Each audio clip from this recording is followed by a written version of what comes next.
Welcome to Interview with the Masters, brought to you by CGMA, the CG Master Academy. I'm your host, Ben Scott.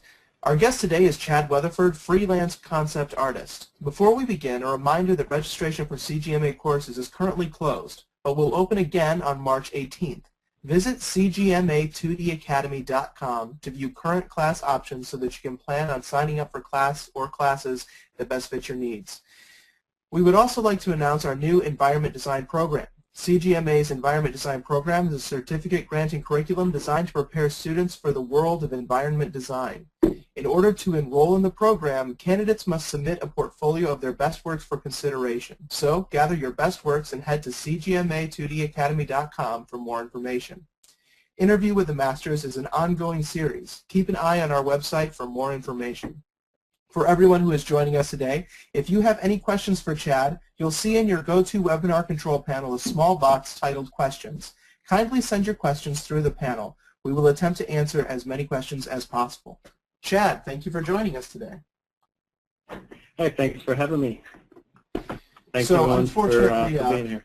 Yeah, of course. Unfortunately, we had a little bit of technical difficulties, so Chad is joining us through the phone right now. He's sent me a slideshow of some of his works, and we'll be able to go through them there.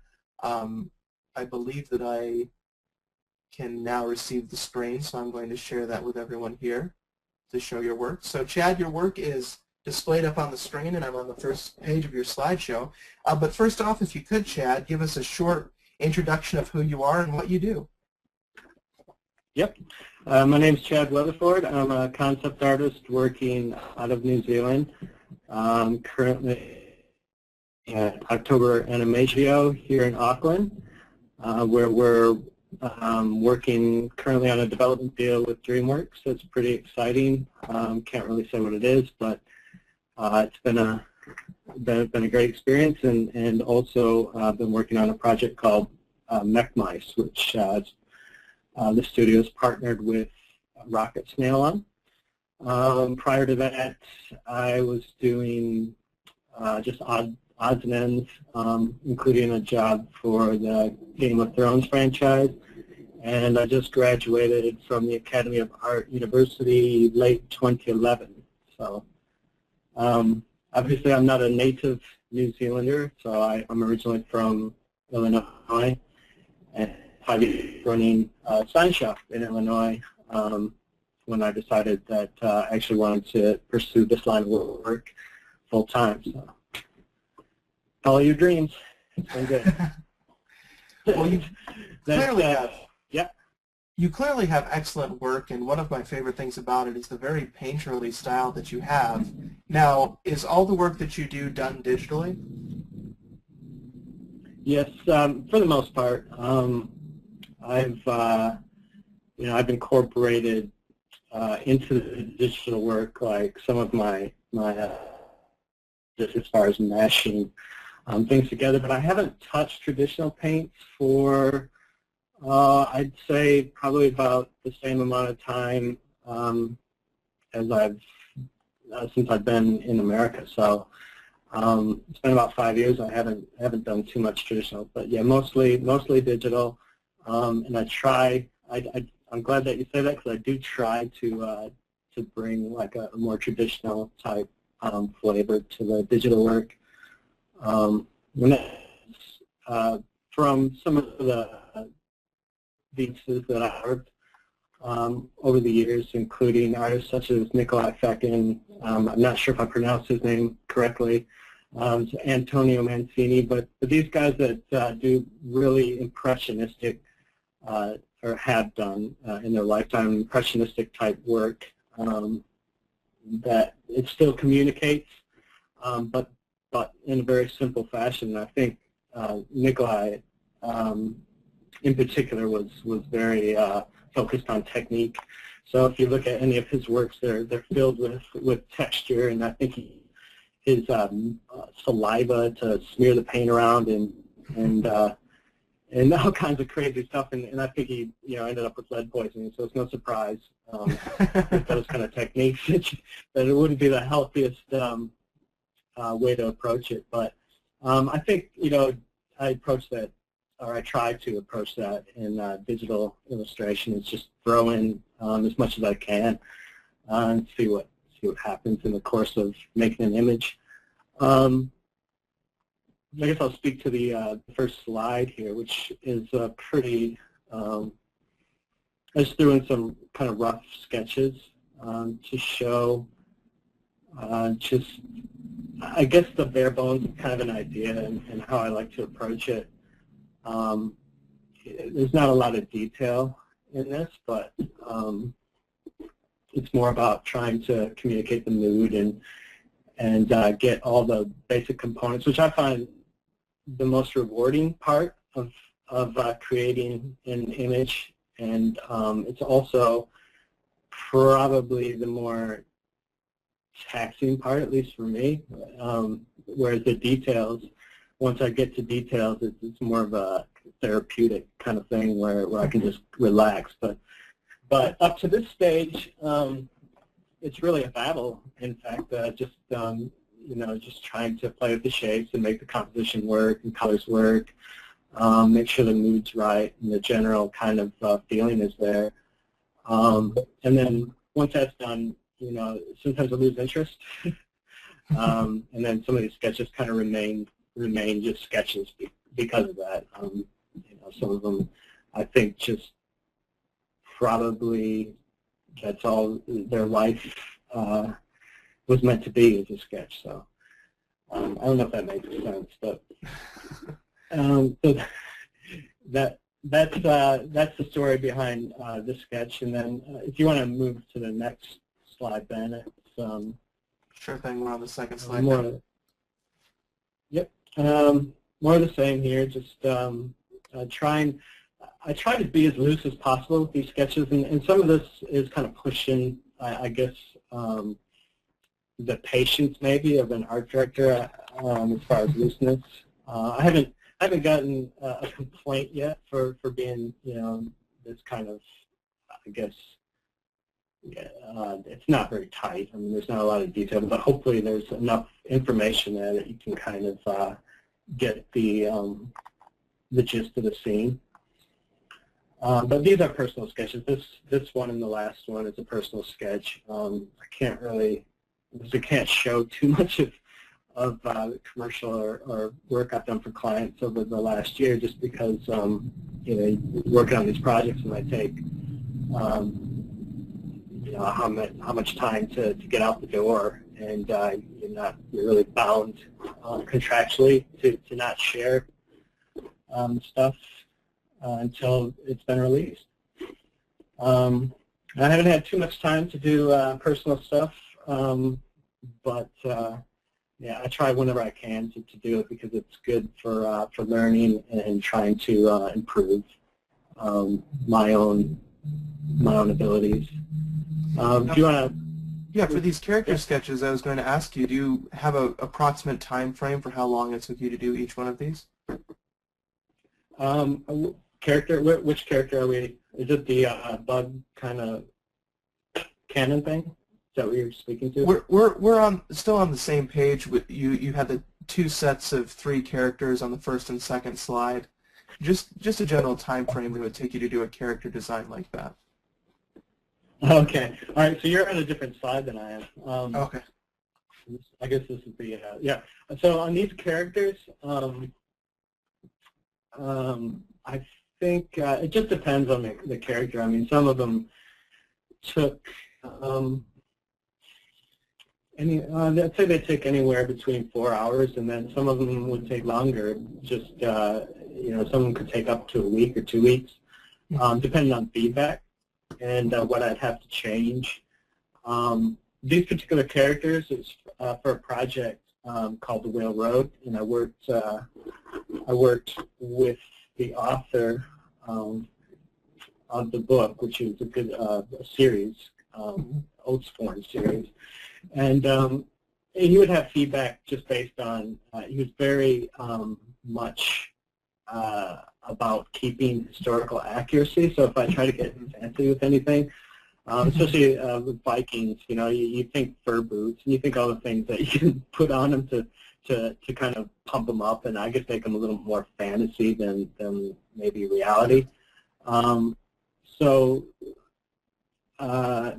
you know, for instance, I think you might be looking at the one with, is there like a younger boy on the left-hand side? Holding a spear, kind of a frail gentleman, legs bent in. Oh, okay. All right. So we're on, okay, we're on that. Well, actually, I can speak about that one.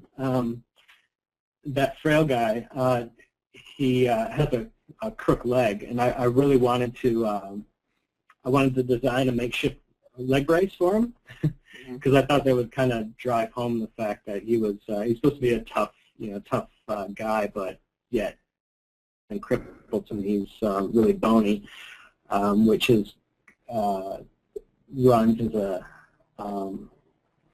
antithesis to his actual personality. But no, that the author Robert didn't want to. He said no, and he shut that down right away because it's not historically accurate. So yeah, I mean, yes, anywhere between 4 hours in a week or 2 weeks, depending on the image. You can advance the slide. You just have to tell me what slide you're on, Ben. Sure thing. I'm on they're being numbered a little differently apparently. Right now we have a scene soldier with a shield on his back and a spear, and he's looking on a snowy environment. Yep. Looks like a small village. Okay. Yeah, that's also for the railroad. The scene's actually a fairly benign scene. These two guys are coming up to the main house that's been taken over by this rough band of outlaws called the Oathsworn, and in this scene it's just kind of exploring that.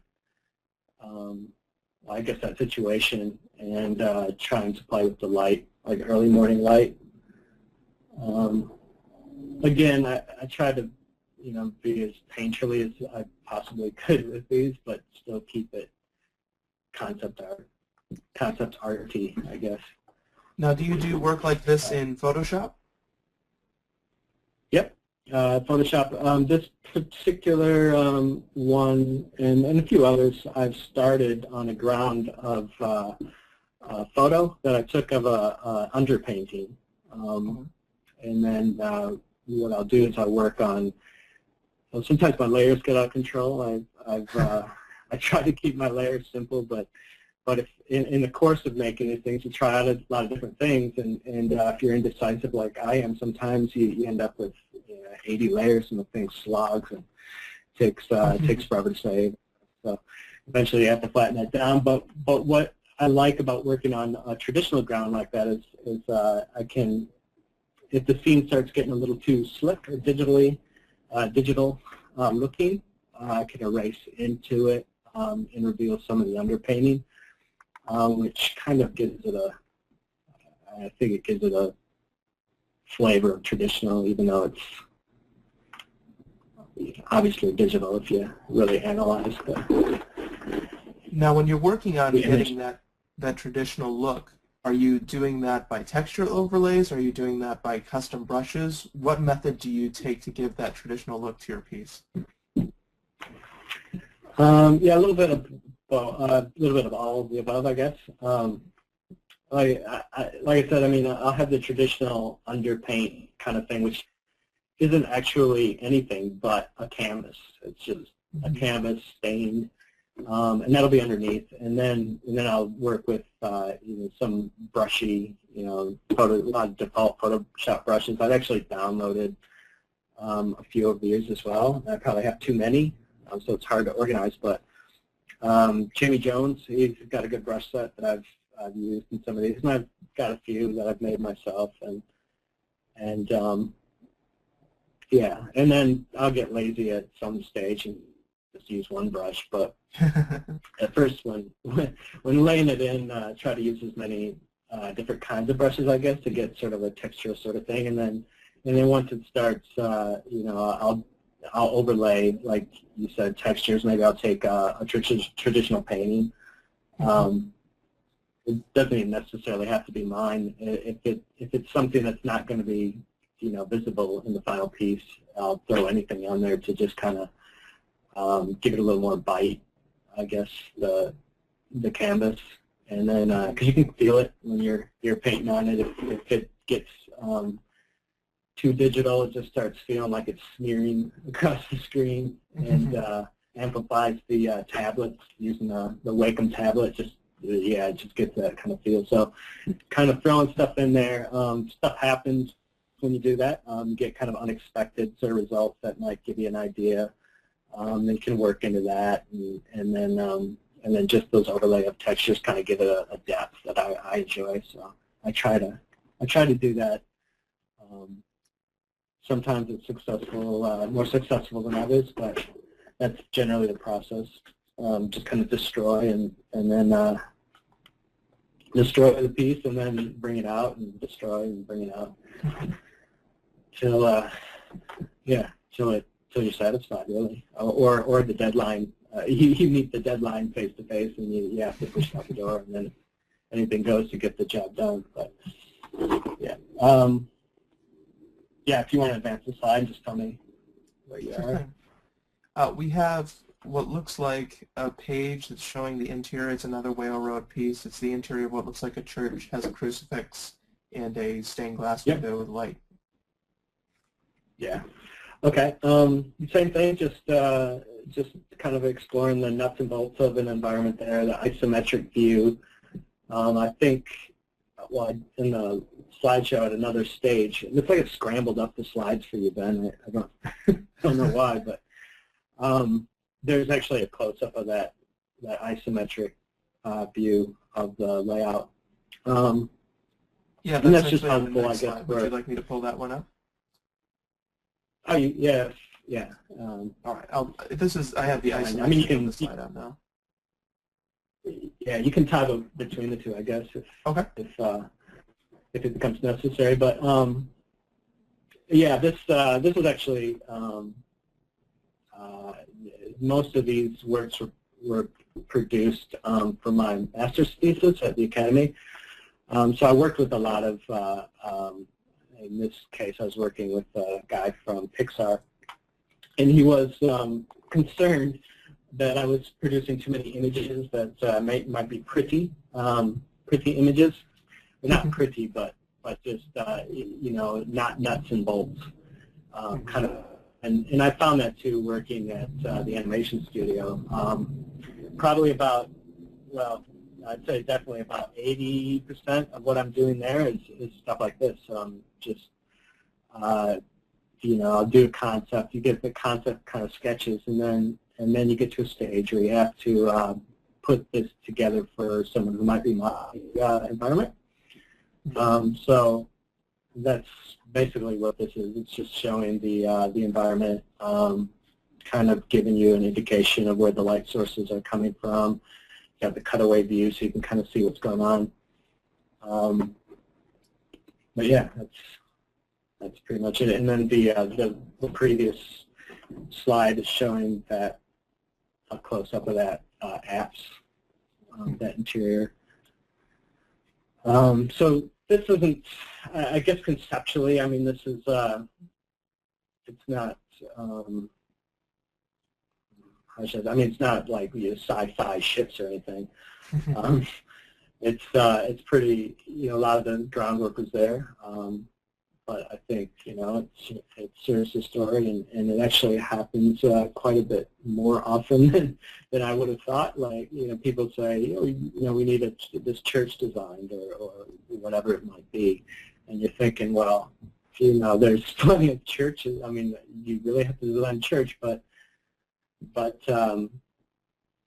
yeah, I think you do have to actually, a large part of it have to go in and figure this stuff out and lay the groundwork for anyone who's going to be building the set or a model, as the case may be in a production. Now, for the basis of these designs, your environment designs, your building designs, your character designs, have you done a lot of studies from life to be able to inform those designs? Certainly, yes, and not as much as I probably should nowadays, just because of the lack of time. But whenever I do get an opportunity, I do try to study from life and reference, obviously. And I've gone not as far, but I have had to pose for my own pictures a few times in a crunch. And if a pose isn't working, I mean, I think Ian McCaig said something about grab whatever works and grab a passerby. Anyone that can help inform the piece and give it a shot of realism, or because these things are important. I mean, especially in these scenes, I guess we're trying to sell something that doesn't exist, or if it does exist, not sure where I was going with that train of thought, but it doesn't really exist as a scene, so you have to infuse that reality into it. So yeah, I think life studies definitely is a big part of that. Yeah. One thing that I'm noticing in each of these pieces is the way that you're using color. It's very similar, like you're saying, to the Impressionist painters, where there are warm colors and cool colors all being played over as tones against each other. On the skin, I'm seeing violets, greens, yellows, reds, and in your environment painting here on this close-up, you can see the tiles have yellow, green, blue, violet. How do you approach color when you're painting images like this? That's a good question. Actually, I think this particular image started off pretty standard, and a lot of them do. They'll start off like real kind of local color, I guess, and then it's just playing with the colors. There is there's the cognitive sense of warm against cool. These are relationships that that are good to push. Warm against cool, hard edges against soft edges. What else?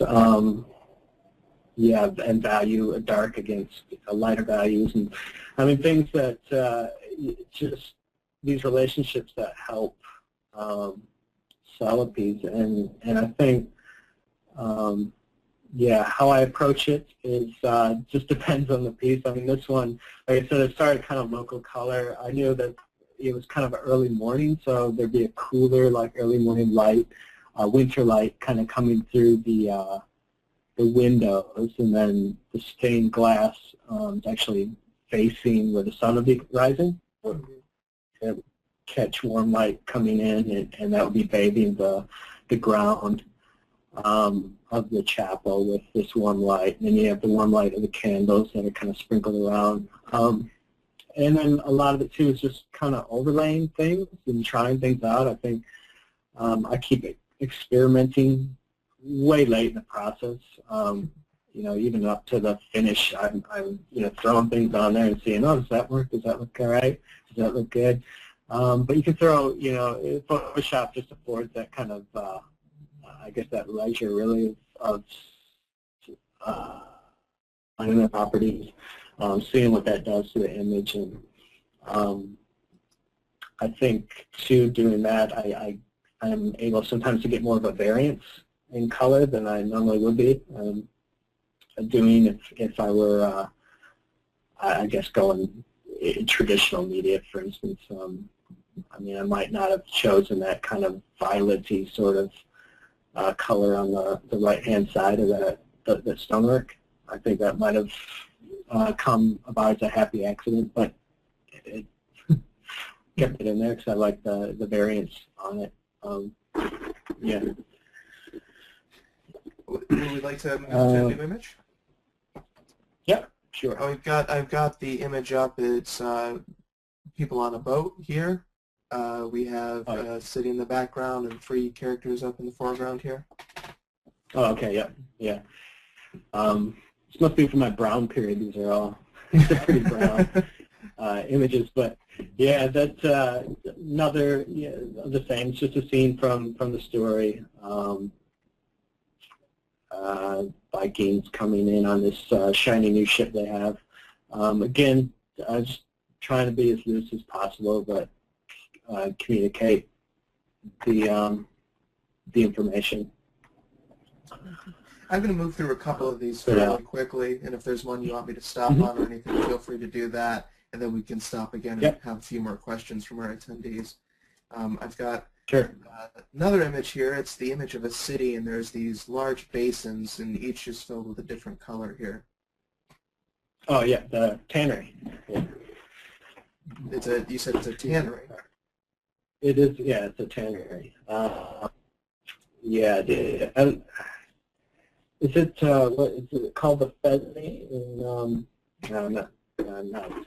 My memory's not serving me, but yeah, it's a tannery where they would dip their leathers or fabrics in these different dyes. So they're dyes in the basins. But in this particular point in the story, there's a chase scene that happens on the roof eaves and the roofs of the environment. So basically, yeah, it's just exploring the entire environment. Excellent. So the next image we have here is an action scene. It's a castle being defended. We have some soldiers rushing the castle, some explosions, an archer in the foreground. Yep. Just a battle scene. What can I say? I tried, this one I actually did a few thumbnails for, and then I think the skewed or Dutch angle sort of seemed to be the best way to approach it, and I think it just worked the best compositionally, and it kind of gave it sort of that off-kilter sort of feeling of viewing the battle through the eyes of really, it's a chaotic scene. But the trick with it was to try to make it readable, even though there's all this stuff happening. It was kind of a challenge to get everything to sort of hold together. So I think the towers helped, like getting those big towers sort of frames the picture. And then the flaming arrows, of course, are always cool and help to lead your eye back to the main castle. Very brown again, but I think it was in the golden dust this battle was taking place. The next image we have here is another battle scene, character on horseback in red armor with a bloody sword. Yeah, that one was for Game of Thrones. It's one image that I think has been released for a social game called Game of Thrones Ascent. Okay. So I think I'm safe to show it. But this was last, over the last summer. Yeah, so basically, I mean, that was the brief that, it was a battle scene. So, yeah, it's, I don't know. Yeah, I don't know what else to say unless you have any kind of questions about it. It was a painterly style is what they actually requested. So. Excellent. Well, I'm actually going to move on to this next image because you have a page that's of a four-legged drill bot is what it's titled here, and you actually have some sketches here. Are these different variations on this concept? Mm-hmm. Yeah, and I threw this one in just to show that because I've got a lot of these, and I think it's kind of similar to what Ryan Lang was saying in an earlier webinar about, he got in at Disney, but he was doing, like spaceships and robots or something, and it was quite a bit different than the stuff that he's doing there, and I threw this in the show, like kind of what I'm doing at October, which is more geared towards kids, funner kind of stuff. but I can't show too much from there. So this is actually a test that I did to try to convince them that I could do the work. Sure. But yeah, those sketches are just different different variations on what a four-legged drill bot would be. Now, do you start with line art often, or was that something you did specifically for this piece? That actually, I'm finding that I'm starting with line art quite a bit at October. Doing quite a bit of line art and starting with that. And so yeah, I started with the line art and then did the cell piece, the piece that a lot of times, it's kind of like in my mind, I know what the coolest one for me is, or the one that I want him to go for. So that'll be the one I play up, and so I thought that guy was the coolest. So so I painted him. But yeah, it's about, I guess when you're doing it, you're trying to sell an idea. So, but also show that you have other ideas, not just this one. So here you go. This is it. This is all you got to choose. Sure thing. Okay, so our next image here is an exterior image. We have some towers through here, a large kind of circular building that's a bit of atmospheric perspective, blurring it out. Not sure if I'm describing this one as clearly as the others. All right. I'm still not quite sure. Still not quite sure. Okay, it looks like it's on the side of a mountain with some very green color. There's a sky that's looks like a sunrise or sunset. Okay. Yeah, that was that was the first image. That was what I was talking about.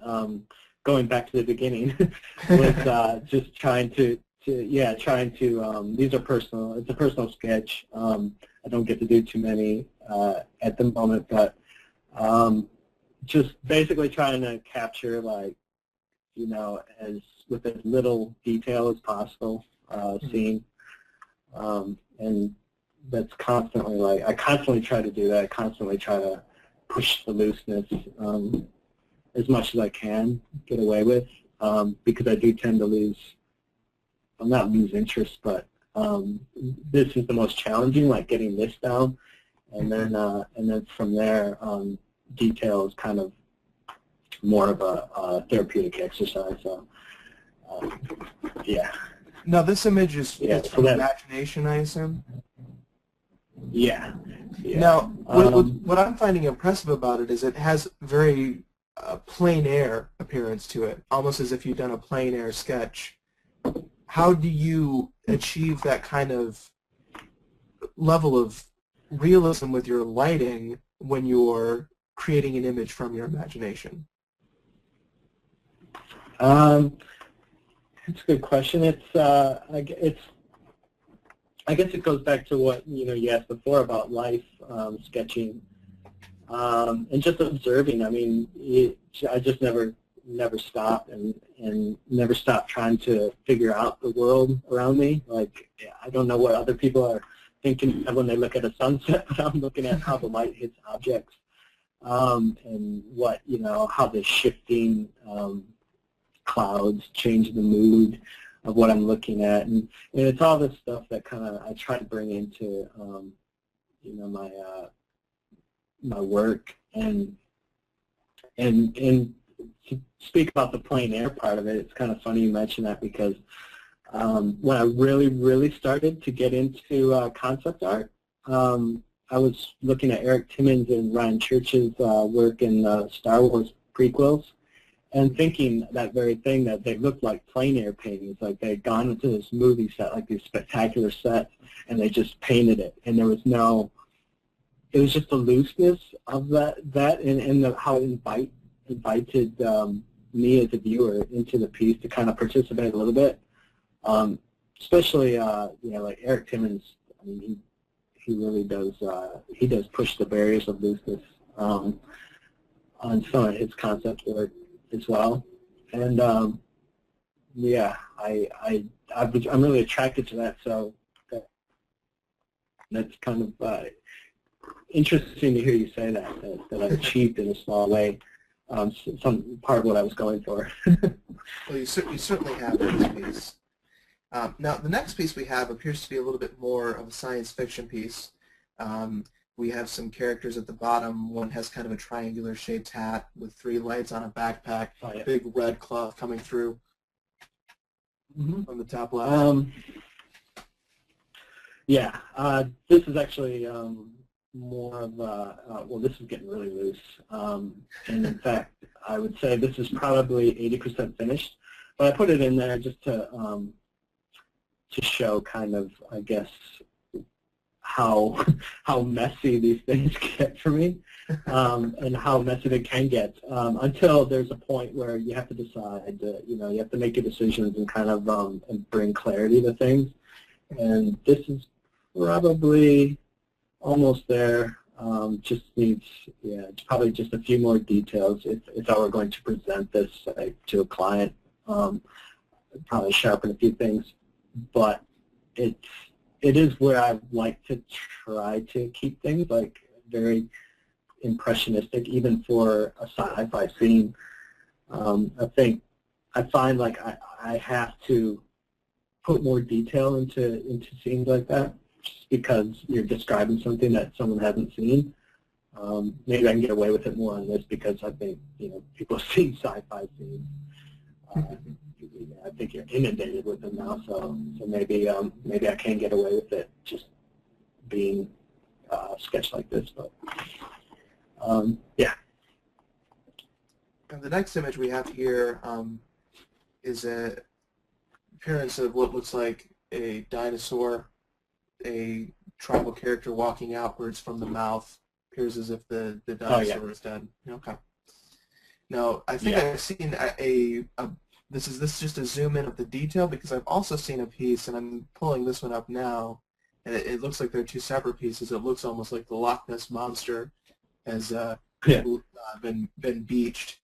These are 2 separate images, I believe, actually. Yep. One is not a detail. Yeah, the 2 separate, just I guess a continuation of the same story, which isn't really a story. It's just I started to concoct a story when I painted the beached. Tanifa. So, it's a mythical sort of Maori creature. But yeah, I guess the first one was the beached sea serpent, and then the second one is just kind of a continuation of that scene. Yeah. Now, it's interesting you bring that up, because what we talk a lot about in this series for concept artists is how a big part of it is telling a story with your piece. So as that story was kind of emerging in your head, what kind of tools were you using to tell that story in these images? Tools?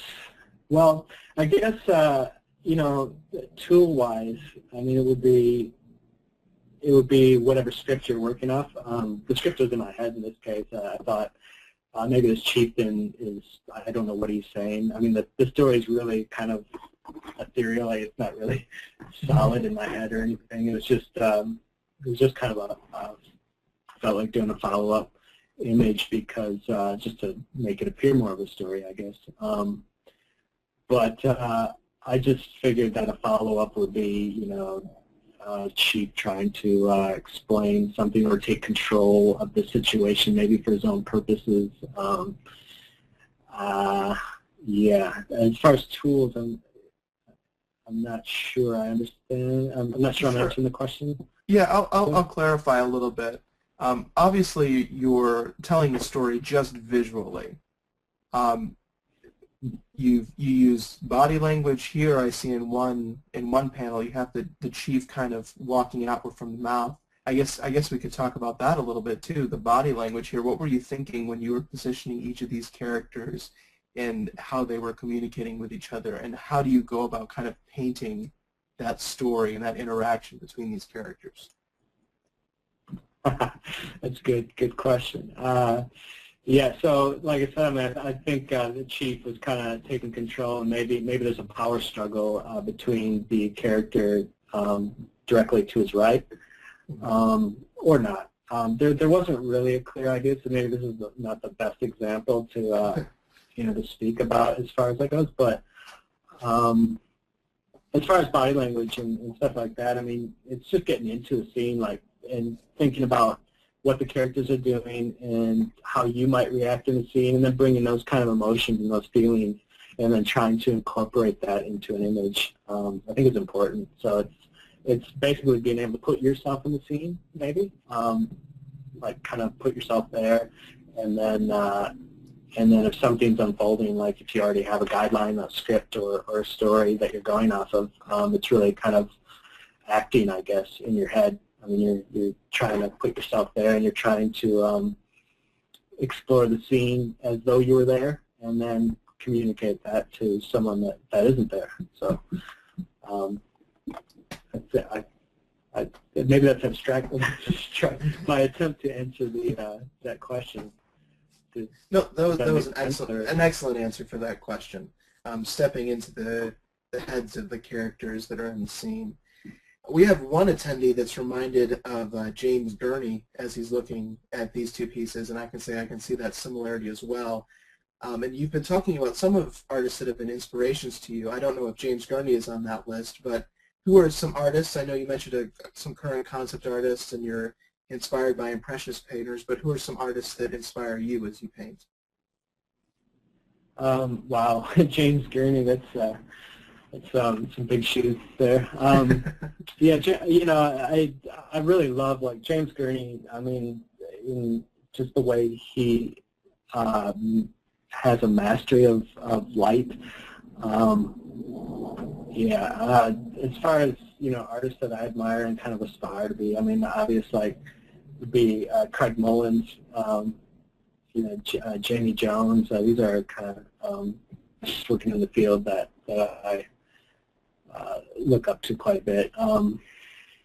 Ryan Church, mentioned, but it goes kind of beyond that to try to go to the source and look at that some of these artists we're looking at. John Singer Sargent, I mentioned, the Impressionists, Nikolai Effect, and I think just trying to take all these kind of influences. Well, I try to use influences, and I try to, I think in some small way, like they all kind of end up informing a piece, and there might be a few ideas of my own thrown in there. Yeah, but I think it's best to not try to approach something through the eyes of someone. Well, what I mean is trying to gather my thought on this, but it's probably best not to try to emulate, but it's kind of hard to do. I mean, I still find myself emulating, so yeah, I think in the end, you want to try to bring your own voice to it as much as possible. Let's move through a few more of these here. This one looks like another sci-fi image. It's a kind of cube-shaped building on a set of cliffs. Overall, very green color palette with green kind of science fiction lights coming off of this structure. Is that a correct description? Okay. Yeah. Yep. That was for a project, a short film project. Not sure where that's at right now, but I'm able to show this stuff. But really, yeah, that's just, I guess, more of a little tighter than normal. It's not super tight, but yeah, it was this structure, this megalithic structure that's perched on the edge of these cliffs, and this obviously it's a hostile environment. Mm-hmm. Yeah. I think someone had asked me if I painted the rocks, and someone sent me an email asking if I painted the rocks, in fact. And the answer is yes, I painted the rocks, but I did. I think I threw in some photo textures in there just as a but I think they mostly got covered up. But that'll happen quite a bit. I'll throw in a texture. Oh wow, something's happened there with the texture, and then I paint over it, and you never see the texture. But it does provide a good base, I guess. The next image we have here, it actually looks like the character designs that we were discussing earlier. They're all numbered now, and they have some what appear to be thumbnail sketches. And is this how you tend to start your images, with the kind of thumbnail sketches that are in the bottom corner of this image? I'm looking for that one right now. I'm sorry. It's a character, you say? It's a series of the oath-sworn character designs, and you have each of your characters kind of numbered off here. It has some of the characters we were talking about before, the frail character, the character that has kind of the bulbous red nose. I believe, yeah. Yeah, I don't. Okay, that's kind of strange. I don't have that one. Don't have that image. Okay. But I don't have that image. But yeah, I think I did quite a few of the characters. If it's a page that they're like, what? I mean, there's quite a few on the page. There's about 10 characters on this page, and then in the bottom left, there's some what look like grayscale thumbnails. Oh, okay, yeah. Yeah, the grayscale thumbnails was basically just trying to, when I first started, this was actually a learning kind of process I went through. When I first started, I was just thinking of each character and then designing them independently, of each one, keeping in mind their characteristics, but I was reminded of the fact that they do work as, they need to work as a whole. So the silhouettes helped with that, putting them all down, and then I had to make adjustments where I was finding myself leaning too heavily on one type of body, one body type or another. So working in silhouettes across the board, across the cast of characters is a good method for working around that, trying to get everyone to have their own unique sort of silhouette. Mm-hmm. I'm on a new page here, another oath-sworn various characters visual development, and these are some headshots. We have Bag Nose here, Rhino FEMA, and a question mark. I'm not sure if that's his name or a disease. Yeah, no, it's a disease. Yeah, just more development sketches. I apologize, I don't know how those ended up in there, but I mean, it's fine to speak about them. They're, I think those are, the early kind of sketches based on descriptions in the book. And, yeah, his character, the Bagnose character, was described as having this, it was never described what condition or why his nose would be dripping and baggy. That particular disease could be one possibility. So I looked nose conditions up and got all kinds of reference for that type of situation. So this is a case where you had to do a bit of research into your own theories of why the character would look the way that he's described as looking. Totally. And in fact, that whole project was basically a research fest. It required quite a bit more research than, say, doing a sci-fi scene even, or a ship or something that you're pulling completely out of your imagination. Like, this had to adhere to certain a certain historical kind of accuracy. So yeah, there was quite a bit of research, and I've got folders and folders full of images that I pulled in the course of doing this project. Probably about 20% ended up using, but yeah. Actually, some comic book panels here as well. Are these something that we wanted to look at? We could. Are they the fuzzy ones? Well, I have one here that's is a thumbnail, Chapter 2 thumbnail for the Railroad, pages 1 through 4. Did we want to talk about this a little bit?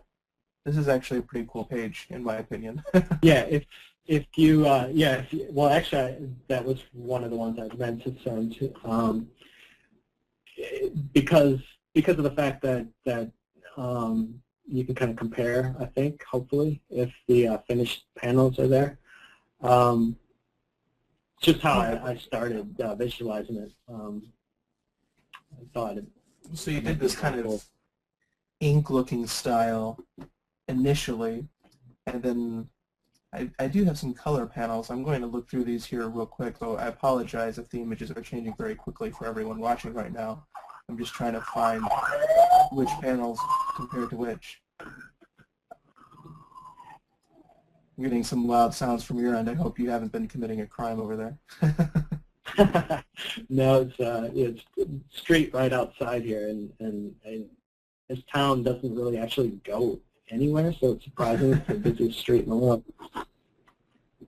Okay, I'm trying still to see which panels compare to which. I'm not sure if these are all in the same order. Okay, so we've got Chapter 2, pages 1 and 2 on this page, and then we have Chapter 2, pages 1 through 4 on this page for the thumbnails. Okay, so I think I see how this goes. Unfortunately, I don't have a good way to zoom in on them, but the first page here, it looks like we have kind of a boat coming through, and then the character. I think I've got the comparison. So if you want to start describing what you did with these thumbnails, and then we can compare it to the actual pages, I'm set to do that. Okay. Okay, I see. All right, now I've found how we've gotten to this. Oh, okay. All right, well,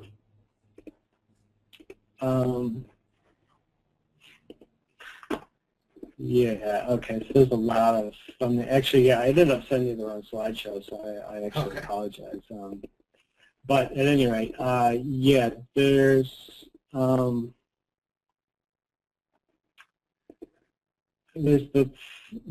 black and white thumbnails. That's how I started, and I actually, with this particular thing, it was kind of a challenge to try to interpret a novel into a graphic novel and then condense everything so it would work in a certain amount of pages and stuff. So I started with laying out the thumbnails just to get the pacing and kind of where I could take the story visually and what I'd have to cut. And then the black and white ones, of course, are a quick way. There's not a lot of detail there, but there's enough detail for me to know what's going on, and maybe someone that's familiar with the story. And then from those, then I'll take it to a color situation where they're really, again, really rough, but it does lay down a basic kind of palette. And two, with as far as comic books go, I found out that you want to change the temperature of light, between scenes and kind of, for identifying markers as far as when you're in a particular environment. So I think going through these color films, there's a lot more than what I intended to be in this presentation, but I think you'll see going from pencil and then kind of initial color pass, and then there's something wonky or funky going on with bottom panel where the lady's stroking a cat. I had a issue with that one. That wasn't, but I think in the end I'm pretty happy with how it turned out, and then I ended up basically just taking those. They didn't change too much from the thumbnails, although I did have to adjust the color palette of what is a flashback scene, where the character that's sleeping on the sheet, he's dreaming, but it's also a flashback of something and then I just kind of desaturated the colors on the flashback scene, so it kind of read as a separate scene from what was going on the ship. So it sounds like you were using the colors as kind of a medium to tell the story. Yes.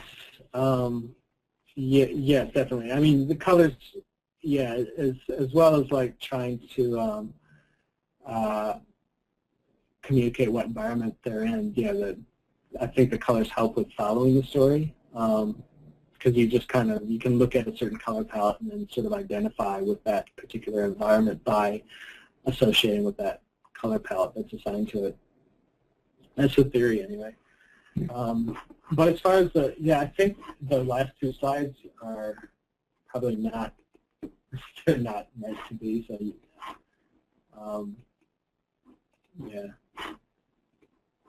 I think there's one that says conclusion, and then another one. But yeah. Now we've got a few questions here, and one is a question specifically about freelance work, and it's a bit about building reputation and becoming successful as a freelance artist compared to working at some kind of a prestigious film company. And the question is along the lines of how you can become prestigious as a freelance artist as opposed to working at one of those companies, and if you find that being a freelancer, do people view you differently as people that work at a larger company? Do people just look at your work and interpret it that way? What is your opinion on that? I think it's in a larger company or studio situation if you're just going out. But that said, I mean, if there's a strong body of work and I think it's when you're making contacts, I think it's important to make contacts. I tried to make a lot of contacts while I was in school, just reaching out and promoting myself whenever possible. So I did get a few freelance projects that just kind of fell in line. I applied for one, and that just sort of carried me through to applying for a job at October. So I guess there's really no hard and fast rule or on it. My opinion is that you tend to learn maybe learn faster in an environment like a studio kind of environment, just because there is that pressure where you're in the situation where there's other artists around and you're producing, and you have to kind of figure out ways. In a way, you have to do that as freelance as well. But I think that the studio situation, you tend to learn quicker.